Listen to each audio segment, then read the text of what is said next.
ஆப்பிரிக்க நாடுகள் ரஷ்யாவை தேடி வர்றது இயற்கையான விஷயம்தான். பிரான்ஸ் மேலே கோபம் இருக்குது. ஆனால் அரபு நாடுகள் எதற்காக திடுதுப்புன்னு ரஷ்யாவினுடைய அதிபர் புட்டினை நோக்கி வர்றாங்க? வந்து சந்திக்க வேற செஞ்சுருக்காங்களே, என்னவா இருக்கும்? ஈரான் போருக்கும் இதுக்கும் ஏதாவது ஒரு லிங்க் இருக்கா அப்படின்னு தேடி பார்த்தா சில விஷயங்கள் சிக்குச்சு. அணுகுண்டு ஆட்டம் இனிமே தான் ஆரம்பிக்க போகிறோம் அப்படிங்கிற அளவுக்கு ஈரான் ஒரு சம்பவம் ஒன்று செஞ்சுருக்காங்க.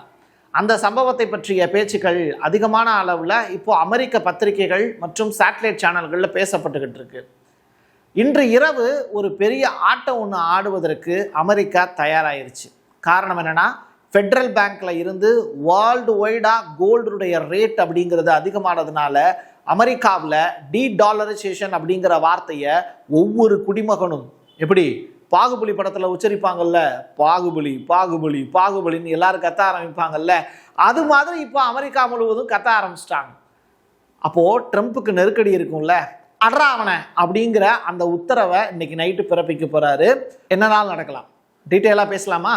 வாங்க பார்க்கலாம் உறவுகளே. இது பிரசாத் சிக்னேச்சர். சென்னையின் பிரம்மாண்ட அடையாளம் திருச்செந்தூர் முருகன் பர்னிச்சர். உங்கள் வீட்டுக்கு தேவையான சோஃபா, கட்டில், பீரோ உட்பட அனைத்து வகையான பொருட்களும் ஒரே இடத்துல 40% தள்ளுபடியோடு 5 ஆண்டு கால உத்தரவாதமும் சேர்த்து கொடுக்குறாங்க. ரெக்லைனர் சோஃபா இவங்களோட ஸ்பெஷல். இது வச்சு பார்க்குற கடை இல்லைங்க, வித்து பார்க்குற கடை. சென்னை ராமபுரம் வள்ளுவர் சாலையில் திருச்செந்தூர் முருகன் பர்னிச்சர். தொடர்புக்கு 8925414928 இந்த நம்பருக்கு கான்டாக்ட் பண்ணுங்க. உங்களுடைய தொழில் சம்பந்தமான விளம்பரங்களை நமது சேனலில் ஒளிபரப்ப உங்களுக்கான அருமையான வாய்ப்பு. பிரிக்ஸ் கூட்டமைப்பு. B for Brazil, R for Russia, I for India, C for China, S for South Africa. சரியா? இப்போ இந்த பிரிக்ஸ் கட்டண முறையினுடைய உருவாக்கத்தை தடுக்க ட்ரம்ப்பால முடியவே முடியலை அப்படின்னு யார் சொல்றாருன்னா, முன்னாள் CIA ஆய்வாளர் லாரி ஜான்சன் இந்த நபர் தான் பேசியிருக்கார். ஸோ நீங்கள் டிஜிட்டல் பரிவர்த்தனை அப்படிங்கிறதுல என்னுடைய நாணயம் இந்தா இருக்கு, உன்னுடைய நாணயம் என்னவா இருக்கு? ஓகே, டாலருக்கு நிகராக உன்னுடைய நாணயம் கூடுதலாக இருக்கா? என்னோடது கம்மியாவில் இருக்குது, பரவாயில்லையா? இல்லை, உன்னோடைய நாணய ரேட்டுக்கே நீ ஒரு பொருளை கொடு, நான் வாங்கிக்கிறேன். என்னோடைய இதில் நான் விற்கிறேன், அதையும் நீ வாங்கிக்கோ அப்படிங்கிறது தான் பண்டமாற்று முறை. பழைய காலத்தில் இருந்துச்சுல, அதை கொண்டு வர போகிறாங்க. இதற்கான அத்தியாயமாக பிரிக்ஸ் கூட்டமைப்பு சூப்பராக செயல்பட்டுக்கிட்டு இருக்கு. தனியாக ஒரு டிஜிட்டல் நாணயம் ஒன்று கொண்டு வர போகிறாங்க. பொது நாணயம் அப்படிங்கிற ஒரு விஷயத்தை நோக்கி அவங்க பயணிக்க போகிறாங்க. தங்களுடைய நாணயத்தை வச்சே பொருட்களை வாங்குறது, விற்கிறது உள்ளிட்ட விஷயங்களை செய்ய போகிறாங்க. அப்படின்னா டாலரைசேஷன் ஒன்று வரப்போதில்ல, அதுதான் இன்னைக்கு கோல்டுடைய ரேட் இன்னைக்கு தேதிக்கு 2 நாளில் 15,000 ரூபா உயர்ந்திருக்குல்ல, அதுக்கு காரணம் அதுதான். சரி, இப்போ ரஷ்ய வங்கிகளை ஷிஃப்ட் அமைப்புல இருந்து துண்டித்தது ரஷ்யாவுக்கு ஒரு வரப்பிரசாதம் அப்படின்னு அவங்க குறிப்பிடுறாங்க. அப்படின்னா இந்த ஷிஃப்ட்னா என்ன அப்படின்னா, ஒட்டுமொத்த இயக்கமுமே இந்த ஷிஃப்ட்டை வச்சு தான் இருக்கு. அதில் நீங்கள் டாலர் அப்படிங்கிறது ரொம்ப ரொம்ப முக்கியத்துவம் வாய்ந்த ஒரு விஷயமா, பொதுவான ஒரு நாணயமாக டாலரை வச்சு தான் உலக நாடுகளில் மதிப்பிடுது. அது இந்த ஷிஃப்ட் அப்படிங்கிற அந்த ரேஞ்சுக்குள்ளே தான் சுற்றிக்கிட்டே இருக்கும் அந்த அமைப்பு முறை. அது ஒரு பெரிய ப்ரொசீஜர், அதுக்குள்ளே போக வேண்டாம்.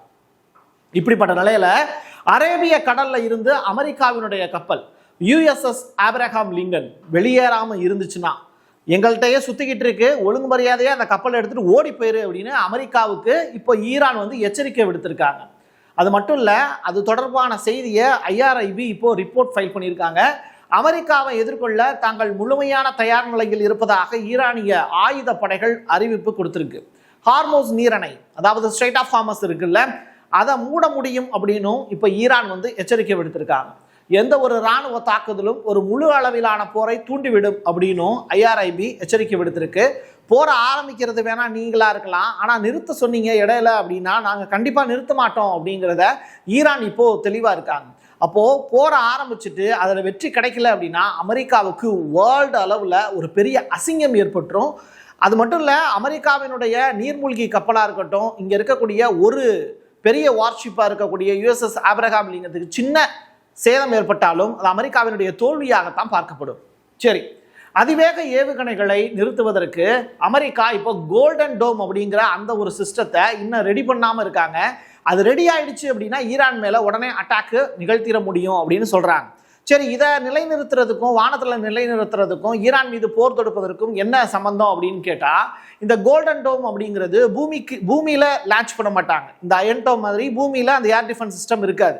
இது எங்கே இருக்கும் அப்படின்னா வான்வெளியில் இருக்கும். ஸோ விண்வெளியில் செயற்கைக்கோளை வந்து போய் நிலைநிறுத்துறது. அப்போது நீங்கள் ஈரானில் இருந்து ஒரு அட்டாக் அப்படிங்கிறது அமெரிக்காவினுடைய போர்க்கப்பல் மீது நடக்க போகுது அப்படின்னா அதை சென்ஸ் பண்ணி பூமிக்கு மேலே இருந்து அந்த கோல்டன் டோம் அது வந்து ஏர் டிஃபென்ஸ் சிஸ்டமாக செயல்பட்டு ரேடாருடைய உதவியோட எளிமையாக மிசைலை அங்கிருந்து அனுப்பும். அப்போது நீங்கள் அமெரிக்காவில் இருந்து அனுப்பணும்னு அவசியம் இல்லை.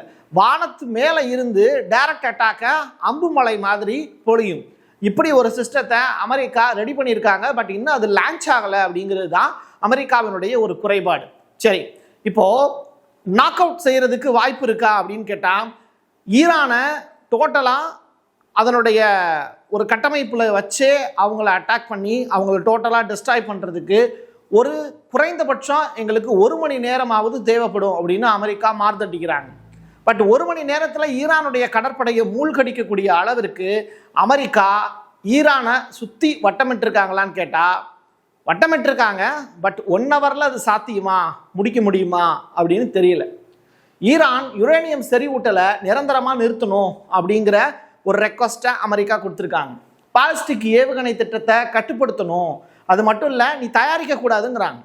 பிராந்திய பிரதிநிதிகளுக்கான ஆதரவை நிறுத்தணும் அப்படின்னு. அதாவது அமெரிக்கா தொடர்ச்சியாக என்ன பண்ணுறாங்க, இஸ்ரேல் மீது உன்னுடைய அந்த பழி உள்ளாட்ட விஷயங்கள், நீ அவங்கள அட்டாக் பண்ணணும் அப்படின்னு நினைக்கிற விஷயங்கள் அதெல்லாம் நிறுத்திடு, அப்படிலாம் ஒன்று நடக்கக்கூடாது அப்படிங்கிறாங்க. ஏவுகணை வரம்புகளை டெஹ்ரான் வந்து நிராகரிச்சிருச்சு. நீ இவ்வளவுதான் ஏவுகணைகள் தயாரிக்கணும் அப்படிங்கிறத டெஹ்ரான் வந்து அப்படிலாம் நீ சொல்கிறத கேட்க முடியாது அப்படின்னு அமெரிக்கா கிட்ட சொல்கிறாங்க. அணுசக்தி பிரச்சனைகள் குறித்து மட்டுமே விவாதிப்பதற்கு நாங்கள் ரெடி அப்படின்னு ஈரான் சைட்லேருந்து சொல்லப்பட்டிருக்கு. அதாவது நியூக்ளியர் திட்டங்கள் பற்றி பேசவா, நான் இன்னும் நியூக் தயாரிக்கலை, அது ரிலேட்டடாக பேசவா நான் ரெடி, பட் நான் ஆயுதமே தயாரிக்கக்கூடாதுன்னு சொல்கிறதுக்கு உனக்கு உரிமை கிடையாது அப்படின்னு இப்போ ஈரான் சைடில் இருந்து அமெரிக்காவுக்கு தகவல் போயிருக்கு. ஸோ அமெரிக்காவினுடைய பெரும் திட்டம் அப்படிங்கிறது இப்போ என்ன அப்படின்னா, புறப்பட்ட வேகத்தில் அவங்க என்னென்ன செய்ய பிளான் பண்ணியிருக்காங்கன்னா, ஈரானிய தலைவர்கள், பாதுகாப்பு அதிகாரிகள், அணுசக்தி நிலையங்கள், அதாவது இந்த நியூக்ளியர் சைட்லாம் இருக்குல்ல, இதை ஒட்டுமொத்தத்தையுமே டெஸ்ட்ராய் பண்ணுறதுக்கான வேலையை செய்கிறதுக்கு திட்டமிட்டிருக்காங்க. ஒரு துளி கூட ஈரானில் இஸ்லாமிக் ரெவல்யூஷன் அப்படிங்கிறது நடந்ததுக்கான எந்த விதமான வாய்ப்புமே இல்லாமல் ஒரு 40 ஆண்டு கால சரித்திரத்தை வித்தின் 1 ஹவரில் முடிச்சு விடுறதுக்கான பெரிய வேலை செஞ்சால் மட்டும்தான் அமெரிக்கா இந்த போரில் சக்ஸஸ் அப்படின்னு சொல்லப்படும். அது நடக்கலை அப்படின்னா அமெரிக்காவுக்கு நட்டம் அப்படிங்கிறாங்க. சரி, இப்படிப்பட்ட நிலையில் ஈரானுடைய ட்ரோன் ஒன்று ரொம்ப சூப்பராக வந்து பறந்துக்கிட்டு இருந்துச்சு. எங்கே? வான்வெளியில் பறக்குது. இது எங்கே சுற்றிக்கிட்டு இருக்கு அப்படின்னா, ஈரானுடைய மிக முக்கியமான ஸ்ட்ரெய்ட் ஆஃப் ஹார்மஸ் அந்த பகுதியில் சுற்றிக்கிட்டு இருக்கு. போர்ட் ஏரியாவை முழுவதுமே வட்டம் அடிச்சுக்கிட்டு இருக்கு. இது ஈரானுடைய உளவு ட்ரோன் அப்படின்னு சொல்கிறாங்க. சூப்பராக ரவுண்ட் அடிக்கக்கூடிய காட்சிகள் நம்ம கண்ணில் பட்டுச்சு, அதை மக்கள்கிட்ட காட்டணும்னு நினச்சேன். இது வந்து ஆள் இல்லாத ட்ரோன் அப்படின்னு சொல்கிறாங்க. இதை ஏற்படுத்தக்கூடிய தாக்கம் அப்படிங்கிறது ஜஸ்ட் வந்து உளவு தகவல்களை மட்டும் சேகரிக்கும். அடுத்ததா தங்கத்தோட விலை கூடி போச்சுன்னு 2 நாளாக மக்கள் எல்லாம் கதறிக்கிட்டு இருக்காங்க. சீனாவில் ஒருத்தர் வந்து இவ்வளவு தங்க மூட்டைகளோட சிக்கியிருக்கார். இவர் யார் என்ன ஏதுன்னு விசாரித்து பார்த்தா ரொம்ப காமெடியான ஒரு விஷயம்.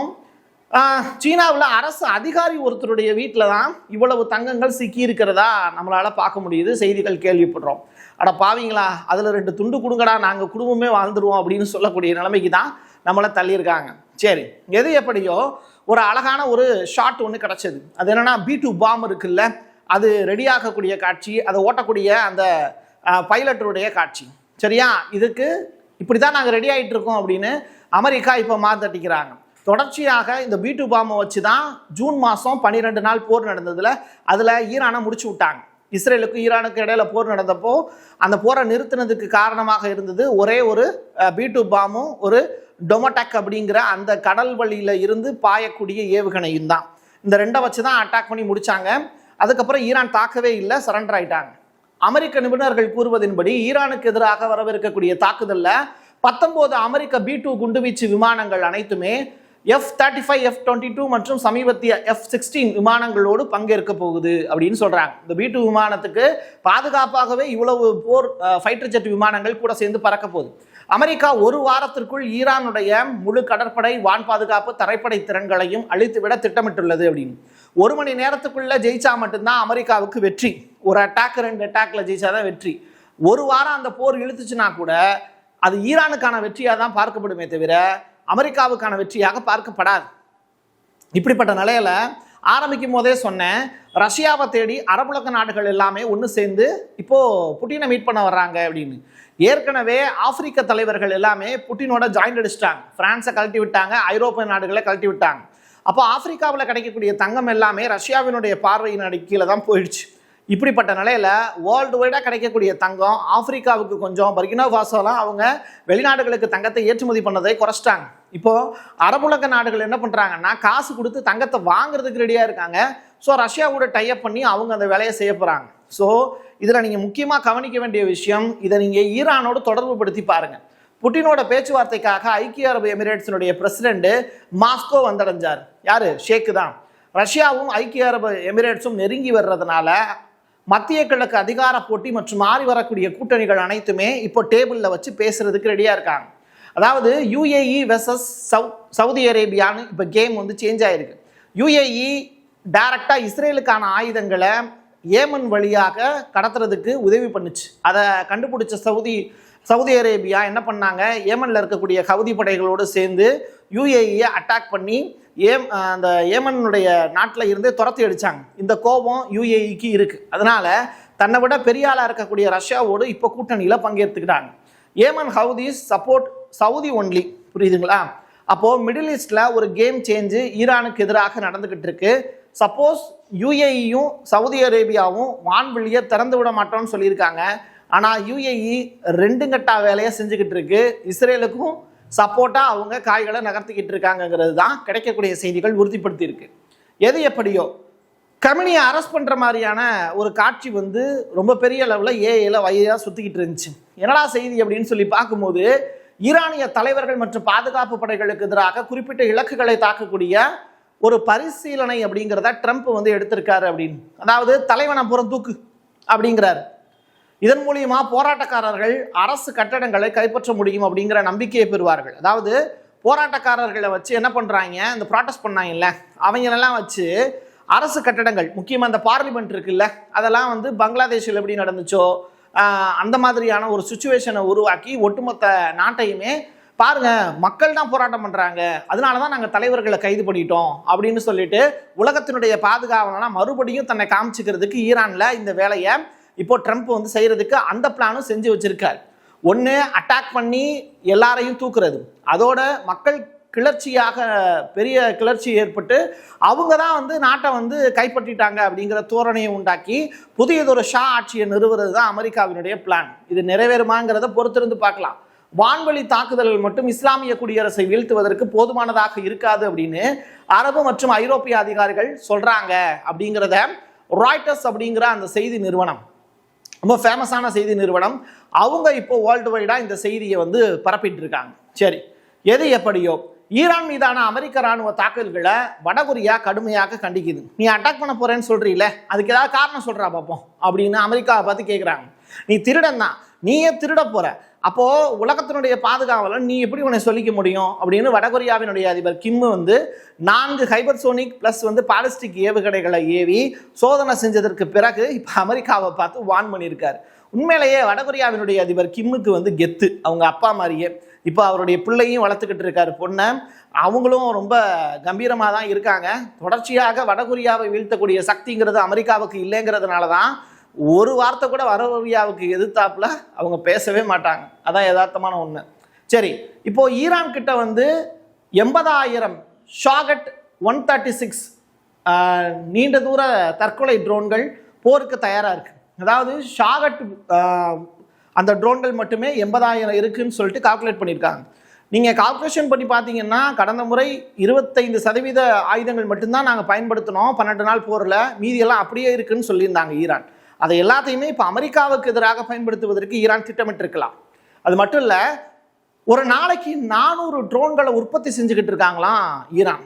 அப்போ இந்த அளவுக்கு உற்பத்தி செய்யும் போது அமெரிக்காவை எதிர்த்து சண்டையிடக்கூடிய வலிமைங்கிறது அவங்களுக்கு இயற்கையாகவே இருக்குங்கிறத நீங்கள் புரிஞ்சுக்கலாம். ரஷ்யா இந்த உற்பத்தியை அதிகரிக்க உதவுவதாக வாக்களிச்சிருக்குன்னு சொல்றாங்க. ஆனா ரஷ்யா மேல எனக்கு நம்பிக்கை இல்லை. போன முறை S-400 கேட்டப்பயே 12 நாள் போர்ல கொடுக்காம இழுத்தடிச்சாங்க ரஷ்யா.